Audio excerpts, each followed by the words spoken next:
మలిచేను.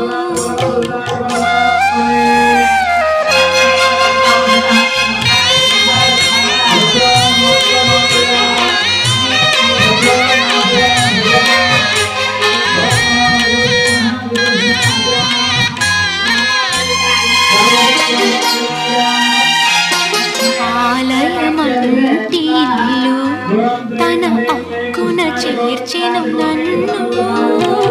ఆలయమంటి ఇల్లు తన అక్కున చేర్చెను నన్ను. ఆ ఇంటికి నువ్వు దీపము, నా కంటికి నువ్వు జీవము.